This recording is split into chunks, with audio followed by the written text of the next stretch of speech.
Namaskar, Vanakkam, Namaskaram, Sat Sri Akal, Namaskar, Namasté le cinéma. Nous sommes le lundi 15 juillet 2024 et voici les actualités du grand et du petit écran indien, décryptées en exclusivité par Bolly & Co. Salut Elodie, comment ça va ? Très bien, les vacances approchent et j'ai hâte de prendre ce repos bien mérité. Et toi, madame la propriétaire ? Ça va, mais je suis sur les genoux. Les allers-retours entre l'appartement et la maison, le fait de porter des charges en permanence, mais aussi de devoir décaper l'appart pour le rendre. Bref, je suis fatiguée. Oui, mais le jeu en vaut la chandelle. Oui. Et pour les auditrices et auditeurs qui l'ignorent, Asma et moi, on se contacte en visio pour enregistrer ce podcast. Et je vois donc que tu enregistres Namasté le cinéma pour la première fois dans ton bureau.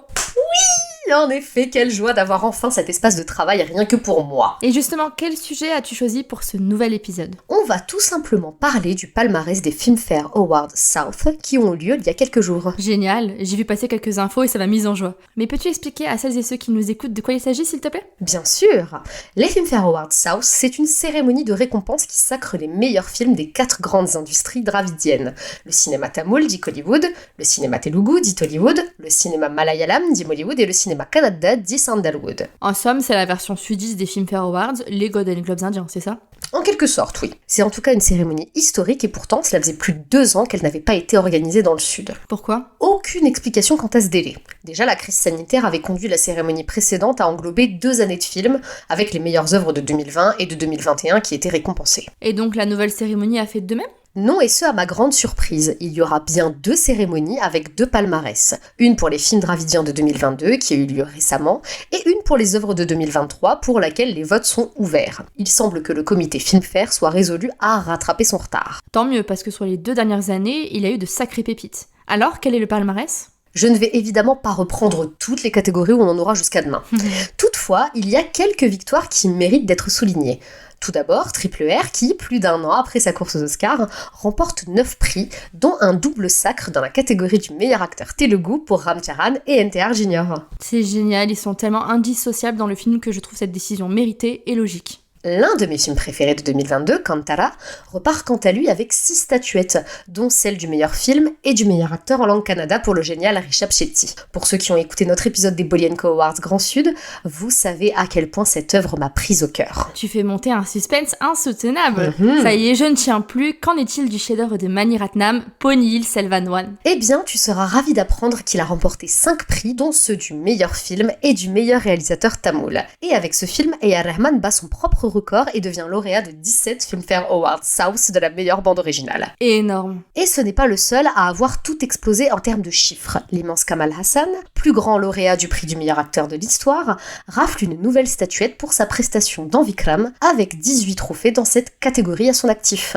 Mais c'est impressionnant. Dhanush risque fort de suivre ses pas puisqu'il a remporté le prix du jury pour sa prestation dans l'attachant Tiruchitrambalam, son 8e Filmfare Awards South à seulement 40 ans. Et Nithya, ils ont pas snobé Nithya, j'espère. Nithya Menon, qui, rappelons-le, donnait merveilleusement la réplique à Dhanush dans le film, et ben elle repart bel et bien avec le prix du jury également. Mais vu tout ce que tu me dis, je m'inquiète pour ce qui a été mon film indien préféré de 2022, à savoir Gargi. Sois rassuré, il s'est certes fait voler la vedette par Ponniyin Selvan dans la catégorie du meilleur film, mais la formidable Sai Pallavi a tout de même été désignée meilleure actrice tamoul pour sa prestation saisissante. Elle a d'ailleurs été doublement sacrée puisqu'elle recevra également le prix du jury pour son rôle dans le drame telugu Virata Parvam. Ok, donc jusque-là, on peut dire que les sudistes ont fait bien mieux que leurs cousins du Nord. Exactement. Sitaramam n'est pas reparti les mains vides non plus et vaudra à Dulquer Salman un prix du jury ainsi que le trophée de la meilleure actrice telugu pour Mrunal Thakur. Très fort pour ses débuts à Hollywood, bravo à elle. Enfin, c'est côté Mollywood que la stupéfaction demeure puisqu'aucun de mes favoris ne l'a emporté. Mais soulignons tout de même un joli prix de la meilleure actrice pour Darshana Rajendran et son rôle de femme battue vengeresse dans Jaya Jaya Jaya Jaya He,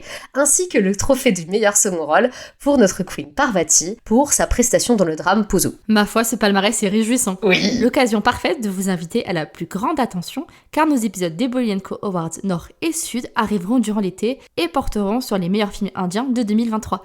N'hésitez pas à nous dire en commentaire quels films vous ont le plus marqué.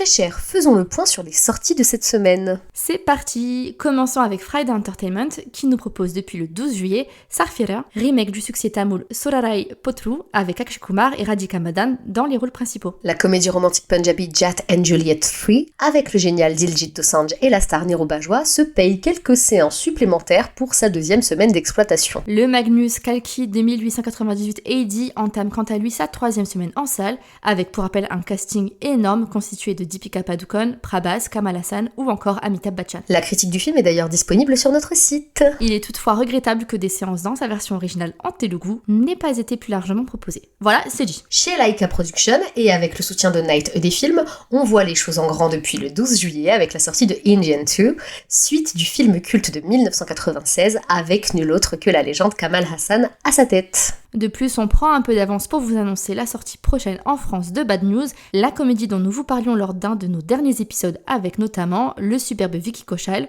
Ce sera en salle dès le 19 juillet avec Night des films. Qui n'en a pas fini puisqu'il proposera également très bientôt Teens, le nouveau film de Vijay Sethupathi dans lequel Étienne Dupaille, fondateur de Night des films, jouera un petit rôle. Génial, on le savait acteur grâce aux œuvres de notre ami le réalisateur Logan Boubadi, mais alors jouer avec le Malcolm Selvan, c'est très fort. Ice Production, qui s'impose comme le spécialiste des ressorties de films cultes, nous livrera prochainement Ayan, métrage d'action de 2009 avec Surya et Tamanna, pour une séance exceptionnelle le 19 juillet prochain au Megarama de Villeneuve-la-Garenne. Du côté de la SVOD, découvrez sur Netflix la comédie Wild Wild Punjab ou l'histoire d'un road trip entre potes qui tourne mal. On y retrouve notamment Varun Sharma, Sunny Singh et Manjot Singh. Sur ZEE5 est désormais disponible la comédie horrifique Kakura avec Ritesh Deshmukh et Sonakshi Sinha.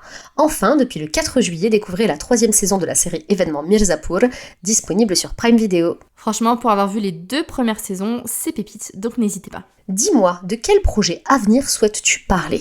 C'est simple, on va parler d'un film événement, Kill. Oh là là, je sais ce que tu vas dire, mais je t'en prie. On repose un peu le contexte. Kill est un thriller de vengeance coproduit par Karan Johar et Gunit Manga. Cette dernière a notamment remporté un Oscar il y a 2 ans pour avoir produit le court-métrage documentaire Les chuchoteurs d'éléphants. Le métrage lance d'ailleurs la carrière du jeune Lakshya, qui devait à la base être lancé dans le projet avorté d'Ostana 2. On peut dire qu'il l'a échappé belle. Il y aura également l'un de tes chouchous, le danseur et acteur Raghav Juyal, ainsi que la jeune Tanya Maniktala, révélée par la série Un garçon convenable. Oh Raghav, trop heureuse pour lui, il mérite tellement mieux que de jouer les sbires de Salman Khan dans Kissy Kabai Kissy Jan. Quelle horreur ce film. C'est sûr. Présenté l'an dernier lors du festival de Toronto, qu'il recevra un accueil dithyrambique jusqu'à sa sortie en Inde le 5 juillet dernier. Mais attends, le film est donc déjà sorti ? Non mais oh, tu triches là. Pas tout à fait. Car si effectivement Kill est déjà sorti dans les salles obscures indiennes, il sortira également en France avec le distributeur Originals Factory, avec pour tagline le revenge movie de la rentrée. Ok, on sent donc un véritable engouement pour ce film de genre sur le territoire français, c'est extra. Mais de quoi ça parle ? En gros, il s'agit d'un film en huis clos qui se déroulera sur une nuit dans un train. Un commando se retrouve face à des menaçants gangsters pour sauver sa petite amie et entame une course contre la montre pour la neutraliser. Le film affiche une esthétique gore et coup de poing qui redéfinit les codes du genre. Ok, ça a l'air vraiment intéressant. D'autant que Kill, à peine sorti, aura déjà droit à son remake en langue anglaise par l'équipe de John Wick. Ma foi, ça s'annonce phénoménal. Ça sort quand chez nous du coup ? Le 11 septembre, alors soyez prêts.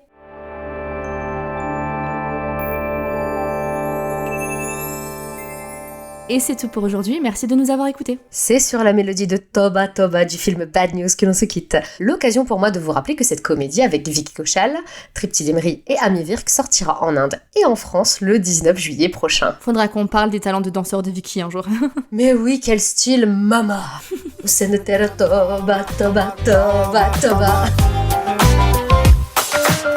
ਲਿਆ ਕੁੜੀ ਨੇ ਦਿਲ ਸਾਡਾ ਹਾਲੇ ਥੋੜਾ ਸਾਫ਼ ਜਿਹਾ ਨਹੀਂ ਲੱਗਦਾ ਇਰਾਦਾ ਪੁੱਤ ਬਾਲੀ ਲੰਬੀ ਨਹੀਂ ਰੱਖੀ ਹੈ ਮੁੱਟਿਆਰ ਨੇ ਹੈ ਦੇਖਦਾ ਪਰਾਂਦਾ ਨਹੀਂ ਉਹ ਦੇਖਦਾ ਪਰਾਡਾ ਸਟਾਪ ਫਿਗਰ ਤੋਂ ਲੱਗਦੀ ਲਟੀਨੋ ਇੱਕ ਵਾਰੀ ਦੱਸ ਦੋ ਜੀ ਇਹਨੇ ਕਿਉਂ ਸ਼ਕੀਨੋ ਕੱਲ ਹੀ Merci d'avoir écouté Namasté le cinéma. C'était Elodie et Asma du magazine Bolly & Co. On espère que cet épisode vous a plu. Si vous aimez notre podcast, c'est le moment de vous abonner, de partager, de commenter, de liker ou encore de donner une petite note sur votre plateforme d'écoute favorite. Nous vous rappelons que tous les liens vers les bandes annonces, les articles et la chanson de la semaine sont disponibles en description et dans la version retranscrite de cet épisode que vous pouvez retrouver sur www.bollyandco.fr. Et si vous n'êtes toujours pas lassé d'entendre nos voix, nos fous rires et nos coups de gueule, alors rendez-vous lundi prochain dans Namasté le cinéma.